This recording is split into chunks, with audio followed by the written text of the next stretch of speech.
Hey everyone, it's Tuesday afternoon. Market just closed a few minutes ago. Do a brief update here.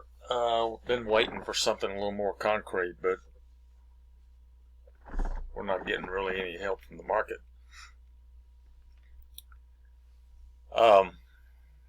Let's start with this. Go back over. Everybody knows about this ABC here and the diagonal pattern for the C wave. That's W, X, and we have 5 waves up to here. We've labeled that as A, and for now we've labeled this as B, and this 5 waves up C for Y. That gives us our second zigzag.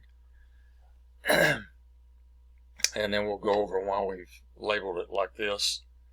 One thing we want to point out too is if you look at some other indexes, we track all the indexes all day long. But if you look at the Wilshire 5000, the G-Dow, some other indexes, big indexes, they actually made lower lows at this point right here. So they don't have this 1 and 2 wave. Their lows start from here and goes up for A and B and C, possibly. And all of this right here would be the X wave, and we would be in the third zigzag just like we have here. So that's one reason that we've labeled the chart A here, B here. This corresponds more with some of the bigger indexes. And a lot of the traders are talking about this being a 5-wave pattern all the way up to here and counting this as a diagonal 5th wave. And that might very well be what that is, but we'll explain why we don't count it that way for now. Wave 3 was shorter than wave 1. Wave 5 was shorter than wave 3, so that works. But the 5th wave right here, if this is a diagonal, didn't come anywhere close to the upper channel line containing the diagonal. And if ever anybody's read Elliott's original writings, they all know about the Elliott throwover, which happens in diagonals. And that didn't happen here. So that's why we're not looking at this as a diagonal. Instead, we're counting it as just a bigger correction. And here's an example right here. Here's a perfect diagonal. 1 up, 2 down, 3 up, 4 down, 5 up. You've got the diagonal channel lines, and notice right here you had the Elliott throwover above the top channel line. Then the market came back down and gapped down lower the next day. Perfect diagonal. And that's why we've labeled this as an ABC rather than any type of a 5-wave impulse pattern.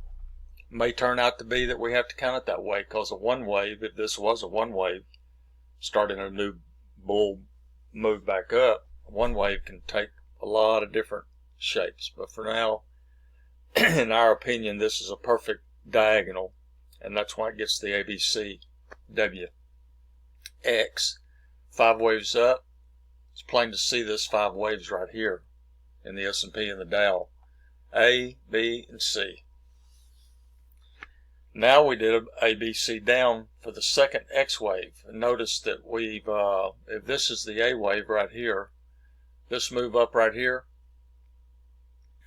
made an irregular B wave 1.272 times the A wave. That's a good calculation for an A wave, or I mean a B wave. Next would be 1.382, and the maximum would be 1.618. Anything above that, and you would stop counting an irregular wave B. 5 waves down for C, and C was 1.618 times A. So we have a perfect, or if you want to call it perfect, running flat here for the second X wave. Same thing at the first X wave. We have a running flat. Same thing. From here, we've done. It looks like 5 waves up, although you could count this as 3 waves, as A, B, 5 waves up till this morning, This could be the top. This could be the ABC. We went to a new high. That's all that's required.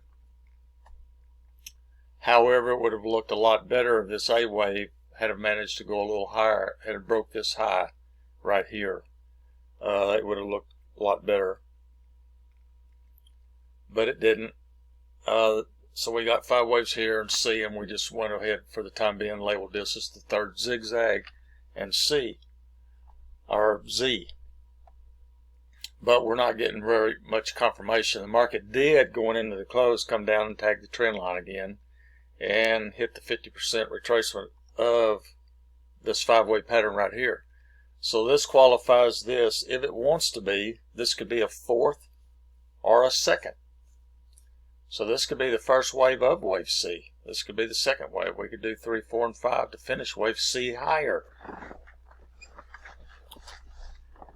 Or this could be a fourth wave, and we could go moderately higher, and that would be a 5-wave pattern. At that point, that could be a C wave, meaning that this entire move right here, after this 5 waves, would be an A and a B and a C. It would be a larger running flat, and this would be wave C to complete just a double zigzag and not a triple zigzag. Or this 5 waves could just be the A wave of the second or the third zigzag. We could do a B down and 5 even further. But the volume is running out of steam. This whole move from here, this high right here got the largest volume of this move, and then it's been declining throughout all of this. So that's one reason that we continue to count this as a 2-wave correction and not any kind of impulse move. Of course, this 5 waves right here, you want to count this. This could be a third wave. This could be an A and a B and a C for a bigger fourth wave flat, and we could be doing the impulse 5 waves here to complete the 5th wave to start a new bull market. But we don't count it that way. The volume's not there. A lot of reasons. The pattern doesn't look good enough, and like Elliott said, in a 5-wave impulse move, it should be visible and plain and clear. You shouldn't have to force it. You shouldn't have to dig. You shouldn't have to try to find it. It should be right in front of you. This is definitely not right in front of you. So that's the short-term chart. And now, real quick. So again, the triple zigzag for the wave 2. We show the A wave here, the B wave here, and the C wave here. Now this is a 100-minute chart. The markets don't do anything but follow Fibonacci's around and around and around. And that's all. And we've been talking about that for 35, we're almost in our 4th decade now in the commodity futures trading business. And we've been counting Fibonacci numbers for almost 40 years. And here's a for instance. This move right here, the ABC on this 100-minute chart, is 34 bars. So the A down, the B up is 13 bars. Now right here, the full ABC didn't do anything Fibonacci, but it's 19 bars. And the running flat over here was 17 bars. So pretty close in price and pretty close in time. And this looks a lot better on this 100-minute chart than it did over on that 30-minute chart to be labeled the way we've got it labeled. We just need to see what's going to happen here. Are we going to go up further and finish 5 waves? Are we going to move our A up to there and B and C? Also, the markets still haven't reached their 61.8% retracement of the entire first wave down. Still got further to go. But something interesting is today's high was 29.21 in the cash, which is what this chart is. The Fibonacci 61.8% is 29.34. So we're 13 points away. So we're 13 points away. The high is 29.21, and the 61.8 is 29.34. 13, 21, 34. It's nothing but Fibonacci. That's all the markets are. Elliott understood that, discovered that, and that's why Fibonacci works within the wave sequence so well. So that's all we've got for now. We're still tracking this, still making sure that it qualifies as a two-wave correction. And so far, there's a lot more to suggest that it is. That could change, and when it does, we'll change with it. Doesn't matter if we're wrong about this being a two-wave right now. At some point, we just follow the rules of the Elliott wave.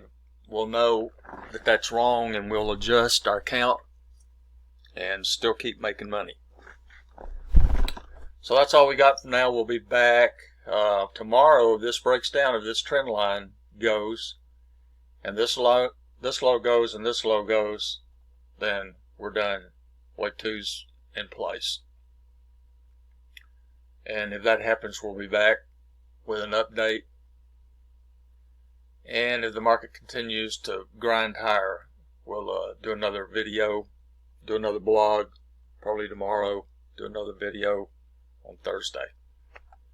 So we'll be back. Take care.